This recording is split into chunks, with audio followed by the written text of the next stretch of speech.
Academy for Social Change presents the 12th Amendment. Before 1804, American presidents were elected a little differently. Under the original rules listed in Article 2 of the Constitution, members of the Electoral College cast 2 votes for the candidates of their choice, without distinguishing between who they wanted to be president or vice president. When the votes were counted, the person with the most votes was elected president, while the second place winner became the vice president. Ties for first place were settled in the House of Representatives, while ties for second place were settled in the Senate. These rules governed the first 4 presidential elections. However, a problem quickly arose. In 1796, Federalist John Adams was elected president, and his political rival, Democratic Republican Thomas Jefferson, was elected vice president by virtue of having the second most votes. Neither the Federalists nor the Democratic Republicans wanted to have members of opposing parties leading the country together, so both worked out a plan for the next election. One of their Electoral College voters would abstain from casting a second vote so as to provide their presidential candidate with 1 extra vote. However, the Democratic Republicans' plan fell through, and Jefferson ended up with an equal number of votes as his vice presidential candidate, Aaron Burr, in the election of 1800. The House of Representatives was forced to settle the tie, and it was obvious that a change had to be made. In 1803, Congress proposed the 12th Amendment, which rewrote the original Electoral College voting rules, allowing electors to differentiate between president and vice president. The 12th Amendment was ratified by the necessary 13th state on June 15, 1804, and the new rules took effect in the presidential election that November. The electors shall meet in their respective states and vote by ballot for president and vice president, one of whom, at least, shall not be an inhabitant of the same state with themselves.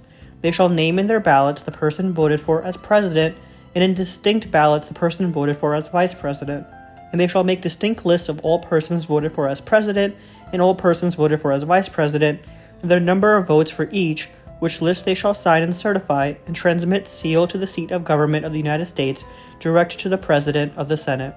Under the reformed Electoral College system, each elector cast a separate vote for both a presidential and a vice presidential candidate. Electors were still not allowed to vote for candidates who both reside in the electoral state. They must vote for at least one candidate who lives in another state.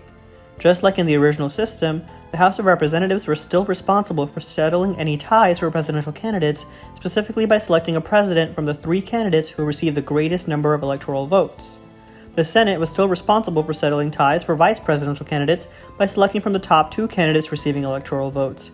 Finally, the 12th Amendment specifically stated that vice presidential candidates must fulfill the same constitutional requirements for the presidency in order to be eligible for the office, a new stipulation in the Constitution.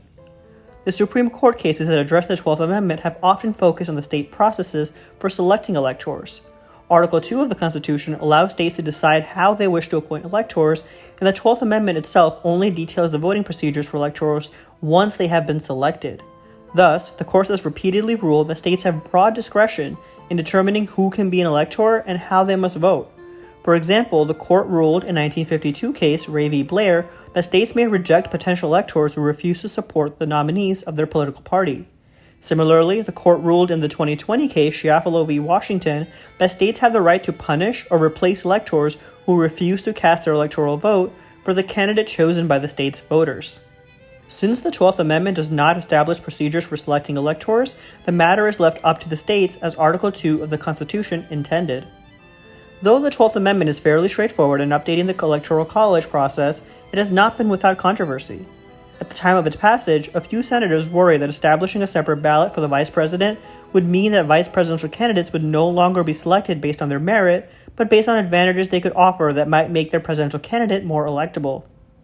It's true that today, we often see presidential nominees select vice presidential candidates from swing states with competitive electoral votes, or select candidates who are supposedly able to mobilize voting groups that the president needs to win, such as evangelical Christians or voters from different racial categories. Additionally, the Electoral College itself is a controversial institution in the United States. Over the past decades, many voters have increasingly supported allowing the popular vote of a presidential election to determine the victor. In 5 American elections so far, the winner of the presidency has actually received fewer votes than his opponent, but won because he secured the majority of Electoral College votes. This has raised questions about the extent to which the system is truly democratic. The common requirement that electors must vote for who receives the popular vote in their state may help to represent the interests of the state's populations. However, there is a debate on whether or not this is what the founders actually intended. Since the Electoral College was supposed to safeguard against citizens making a misinformed decision, the idea that it should solely reflect the will of the people counteracts the original intent and makes it even more unclear why we don't abolish it in favor of a popular vote. The 12th Amendment established the electoral system we know today. Considerations for the value of the system must be weighed alongside its potential drawbacks. Any representative democracy must have the capacity to elect leaders that truly represent the interest of its citizens. As participants in the political system, we each have the responsibility to ensure that our voices are heard in the process of selecting a leader. Now it's your time to think further. Why is it important that vice presidential candidates are only eligible to run if they fulfill the same constitutional requirements for the presidency?